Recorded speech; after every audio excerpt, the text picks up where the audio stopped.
Live from the Ball State News Center, this is NewsLink Indiana in high definition. Good evening and welcome to NewsLink Indiana. I'm Olivia McClellan. And I'm Tony Sandlaben. Thanks for joining us. Bloomington police shot and wounded 2 rape suspects at a house near Indiana University yesterday. Police said 3 men broke into a home occupied by female IU students and sexually assaulted 2 women. After being fired upon, officers who responded to the scene shot 2 19-year-old Indianapolis men. No officers were hurt. The 2 wounded men were identified as Michael Deweese and Valen Keyshawn Glazebrook. Both now face preliminary charges, including rape and attempted murder. The 3rd man was identified as Jesse Benti Torres and faces charges of armed burglary and assisting a criminal. When it comes to the issue of net neutrality, the White House is siding with consumer activists. President Barack Obama is encouraging federal regulations to prohibit internet providers from charging sources of content like Netflix, eBay, and Google.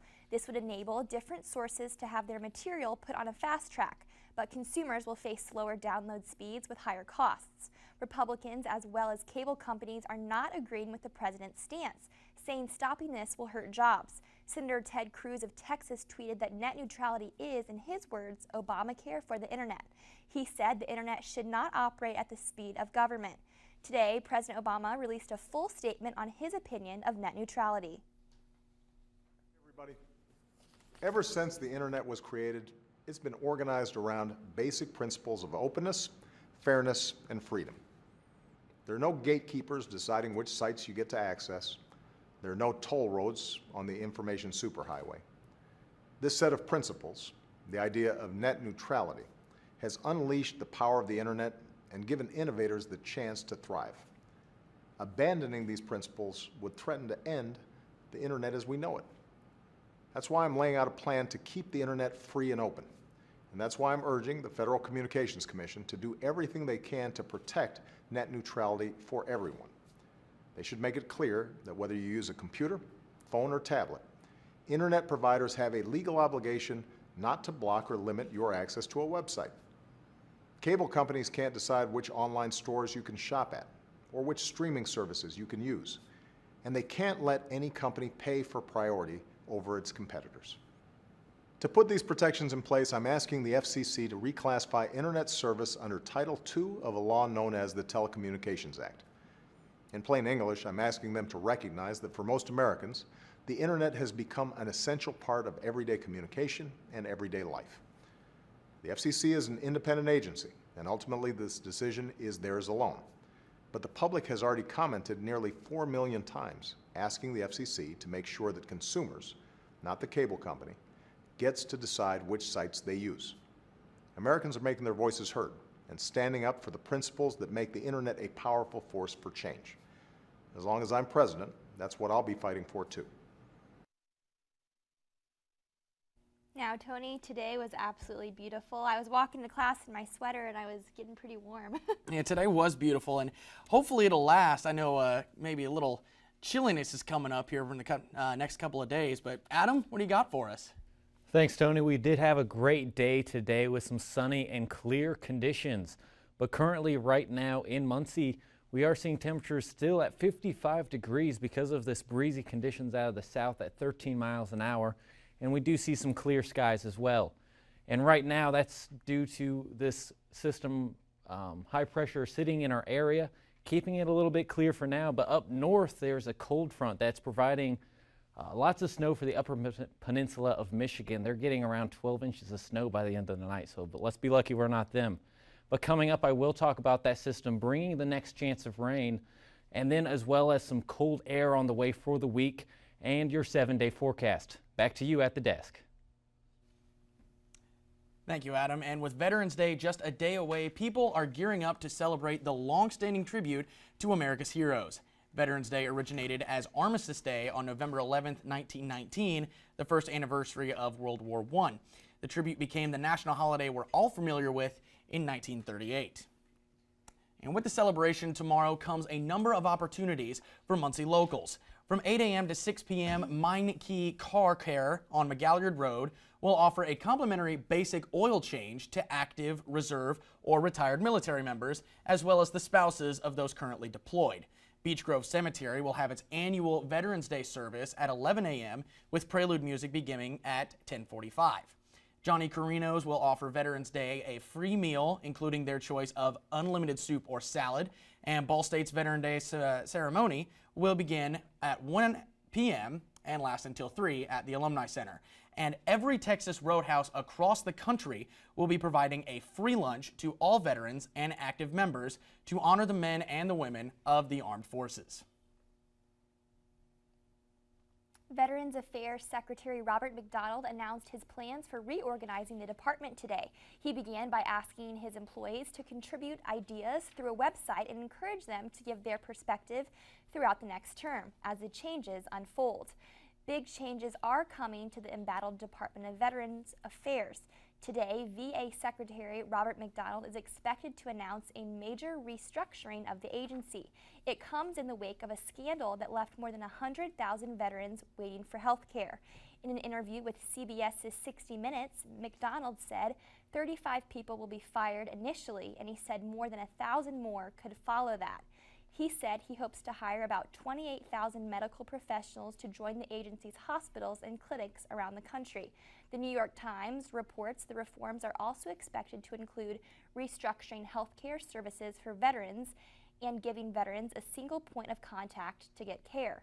McDonald also plans to establish a new VA-wide customer service organization, work on internal coordination, create nationwide community veteran advisory councils, and improve efficiency. And coming up, First Lady Michelle Obama has a challenge for young women. And the Marines have a ball celebrating a birthday.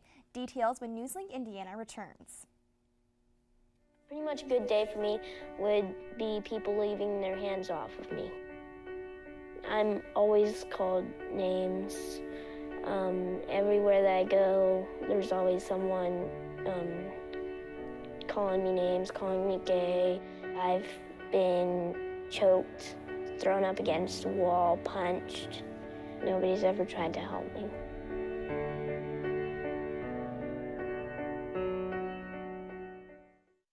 This is NewsLink Indiana. First Lady Michelle Obama is encouraging women to be bold in their career steps and not to be too modest today. The First Lady attended a day-long forum at the Women in Military Service for America Memorial in Arlington National Cemetery. During the seminar, Mrs. Obama said, "You've got to show off a little bit." This career development forum is for women veterans transitioning back into civilian lives. She also announced a plan from online networks LinkedIn and Coursera to partner with the government to assist military families. The event also awarded businesswomen and employers for helping veterans. The United States Marine Corps just celebrated its 239th birthday with a special celebration in New Orleans to commemorate its anniversary. Nearly 300 Marines and sailors participated in a cake-cutting ceremony and battalion formation run. In New Orleans, Marines have been a part of the city for hundreds of years now.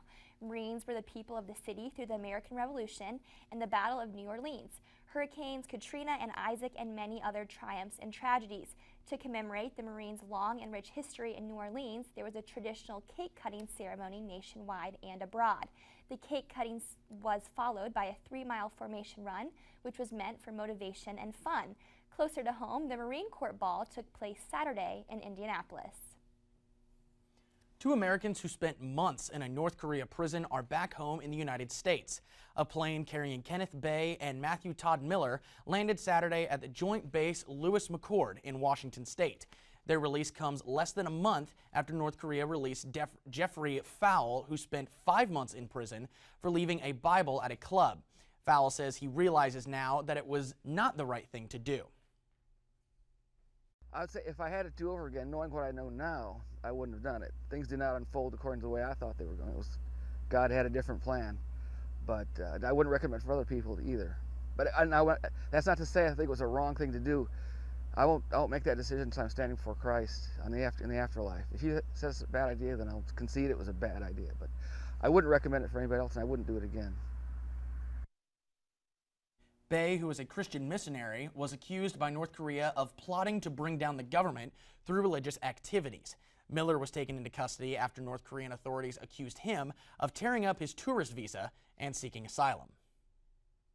The Indiana Bureau of Motor Vehicles has created a website where motorists can determine whether they're eligible for a refund on excise taxes. They've paid. The website can be reached by going to www.in.gov/BMV and clicking on the green icon on the right side of the homepage that says check your excise tax refund eligibility. Users will need to put in their social security number or their driver's license number to check their eligibility. The BMV has mailed out more than 185,000 claim forms to customers for a total of nearly $29 million in refunds. It has received more than 131,000 claim forms and has processed nearly 93,000 claims for nearly $15 million in refunds, plus $1.2 million in interest. The United States Postal Service has had many changes since Benjamin Franklin was named Postmaster General in 1775, the most important being new technologies. However, these technologies have recently been victim to hacking. The U.S. Postal Service is the latest company to be hacked, according to an official. Criminals broke into a computer system and stole the personal data for 750,000 employees and retirees. The personal information included social security numbers, birthdays, addresses, and employment codes used in the Postal Service's payroll systems.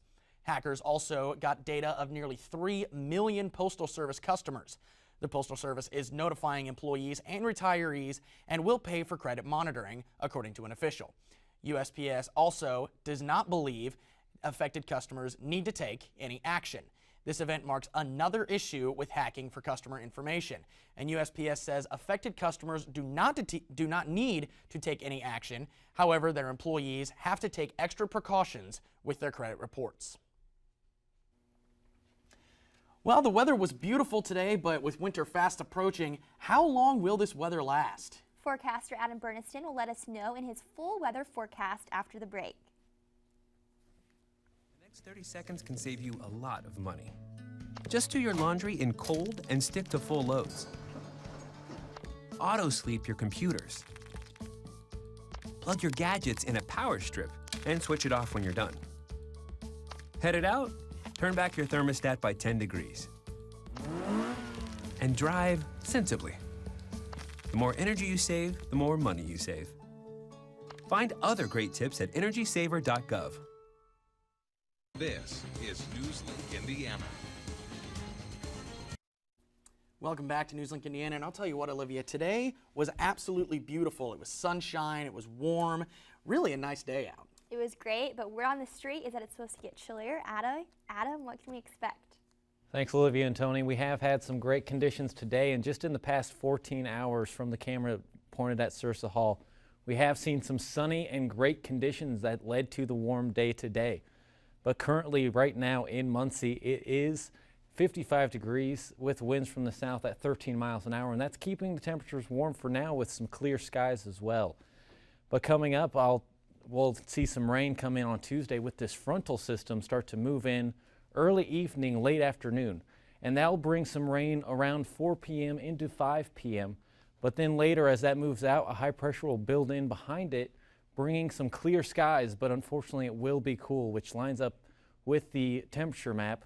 The front is currently sitting in the Great Plains, but as it moves closer, when that rain comes on Tuesday, those temperatures will change dramatically. And as we head into Wednesday, the cold air from Canada will start to fill in behind it, providing even below temperatures for the southern Great Plains region as well. But for tonight, we're going to see some windy conditions as that front approaches. Windy possible of 23 miles an hour possible. Otherwise, we will have southern winds from 15 to 17 miles an hour with a low of 45 degrees. Before tomorrow, we're going to have a high of 54, some light rain as I was talking about earlier, and that will occur in the early evening, late afternoon hours. Still some gusty conditions as that front continues to move through on Tuesday.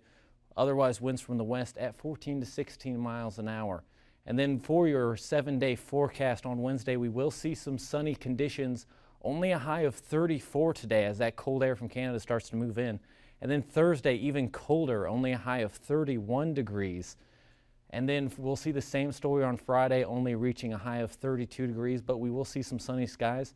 And then for the weekend, we will have temperatures in the mid-30s with sunny skies on Saturday.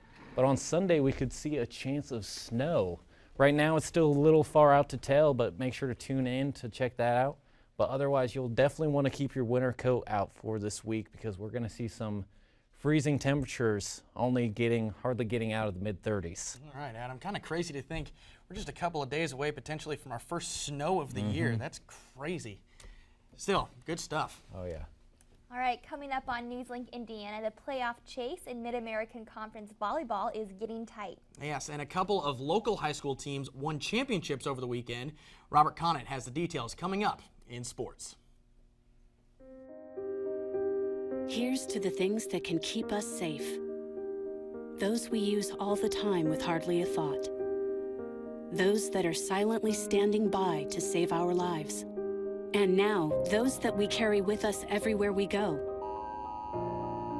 Many mobile devices will now bring you wireless emergency alerts, real-time information directly from local sources you know and trust. With the unique sound and vibration, you'll be in the know, wherever you are. This is NewsLink Indiana. Hey, welcome back, everyone. I'm Robert Conant with NewsLink Indiana Sports. The Ball State volleyball team was in Mid-American Conference action over the weekend in Michigan. Friday night, the Cardinals played at Central Michigan and defeated the Chippewas in 4 sets. Then on Saturday night, BSU stayed in the Great Lakes State to take on Eastern Michigan. Ball State came out strong, taking set 1 by a score of 25-14, before the next 2 sets were taken by EMU 25-22 and 25-21. Trying to avoid the loss in set 4, Ball State held a tie at 14 before going on an 11-6 run to close out the 4th set and send it to a 5th and deciding set. There, the Eagles took a 9-6 lead before winning 15-10 to take the match 3-2.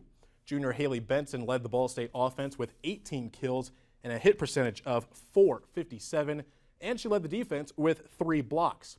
Redshirt freshman Sabrina Mangapora and redshirt junior Kelly Hopkins also had double-digit kills for the Cardinals. For Eastern Michigan, Megan Crawshaw led the way. She had 18 kills, bringing her weekend total to 28. With that mark, it helped her win this week's MAC West Offensive Player of the Week award. Now, with the loss for Ball State and the win for Eastern Michigan, it made an interesting race in the MAC West standings as we start the final week of the regular season. Now, Ohio from the East Division, they're currently first at a 14-0 conference record. Northern Illinois from the West Division, second overall at 13-1. Now, Ball State, they're currently holding the 4 seed at a 9-5 conference record, but Eastern Michigan is just 1 game behind them in 5th place. The difference between the 4 seed and the 5 seed in the new aligned MAC volleyball tournament, well, the 4 seed will get a first-round bye, while that 5th seed has to play in the very first game of the tournament on Friday, November 21st. So it all comes down to this week with the final regular season matches. For Ball State, those final 2 regular season matches are Thursday at Toledo and Saturday at home in Worthen Arena against Akron. Both of those matches scheduled to start at 7 p.m. Now, as the volleyball team is a week away from the start of their postseason, the Ball State women's soccer team's postseason came to an end over the weekend in heartbreaking fashion. Now, the Cardinals lost at Buffalo on Friday by a score of 2-1 in double overtime. The Bulls scored at the 2:25 mark in that second OT period. For Ball State, Elena Musla had the lone goal in the 60th minute. Buffalo went on to win the MAC championship over Western Michigan yesterday. They advanced to the NCAA tournament. For Ball State, their season ended with an 11-7-2 record. It marked the second straight 11-win season for the Cardinals. 6 seniors ended their collegiate career as the season came to an end, including Victoria Jacobs, who set a record in Friday's match. It was her 82nd game played for Ball State. In high school action over the weekend, football sectional champions were crowned, and the biggest matchup of Delaware County was in Yorktown. Rivalry renewed as Yorktown squared off against Delta the Tigers had a huge start to the game as senior Riley Miller took the opening kickoff 90 yards for the touchdown to put the Yorktown Tigers up 7-0 just 16 seconds into the ball game. The Tigers led Delta just 21-12 at halftime, but quarterback Riley Neal turned on the heat in the second half, running for 2 touchdowns himself, equalizing his 2 touchdown passes from the first half. The Ball State commit finished with 259 passing yards, 89 rushing yards, and 4 total touchdowns to lead Yorktown to a 35-12 victory and their first sectional title since 2008. Now, Yorktown, who has 11 wins in a season for the first time in program history, they advance to their 4th ever regional championship game this coming Friday night. The 8th-ranked Tigers will travel to Fort Wayne to take on number 3 Bishop Luers. It'll be a matchup of quarterbacks as Neal, 3rd in Class 3A in passing yards. Bishop Luers quarterback Noah Wazinski is 2nd in passing yards. Kickoff on Friday is scheduled for 7 p.m. And finally, guys, tonight, a big shout out to Coach Biff Wilson and the Westdale Lady Warriors volleyball team. They won the IHSAA Class 1A state championship at Worthing Arena back on Saturday. They beat number 2 Christian Academy in 3 straight sets. Now, it's interesting, though, because with the new IHSA success factor, Westdale accumulated 6 points in a 2-year span. Last year, they won a regional championship, and then this year they won a state championship. So what that means is next year, in 2015, Westdale will have to play up a class in 2A. Interesting, but I'm sure Westdale is ready for that challenge. They are a very good volleyball program. All right, well, thank you very much, Rob. That's some very good stuff to know. When we return, learn what new item Hershey's is launching that will have your sweet tooth throbbing. Also, find out details about a new restaurant that's opening here in Muncie. NewsLink Entertainment is next.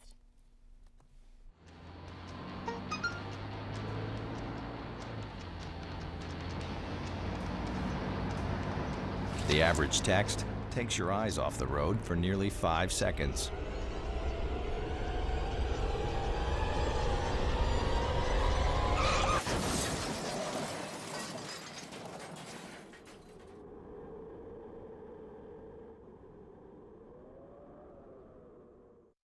This is NewsLink Indiana.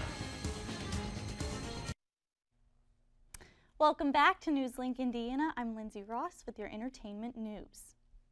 A new frozen yogurt shop is expected to open in Muncie in about 2 weeks. The business, Orange Leaf, is part of a chain of frozen yogurt shops. Orange Leaf is known for their variety of yogurt flavors, including peanut butter and toffee. The business was set to open earlier this year, but was delayed due to needing a specific part of a machine. Orange Leaf will be located off of McGalliard Road near Panera Bread. A new chocolate spread is now being sold in stores. As of last week, Hershey's Company released their newest creation of Reese's Peanut Butter Cups in the form of a spread. The item can be found nearly at all grocery stores, including Walmart and Target. The spread comes in a 13-ounce jar and is priced at $3.89. The release of the item has brought several responses from Twitter, many of which questioning whether Nutella now has competition. That's all for tonight. For your entertainment news, back to the desk. All right, thank you very much, Lindsay. That's good to know. Maybe a final look at weather, Adam? Yeah, I mean, we're going to have some rain tomorrow, and then after that rain, it's going to be a major cool down Thursday. We're only seeing a high of 31 with a high of 32 on Friday as well, and then we could see our first chance of snow on Sunday. All right, thank you. That's all we have tonight on NewsLink Indiana. Be sure to watch tomorrow night at 9 p.m. right here on Cardinal Vision. For Adam Burniston, I'm Olivia McClellan. And for Robert Conant, I'm Tony Sandlaben. Be sure to like us on Facebook and follow us on Twitter. Have a good night.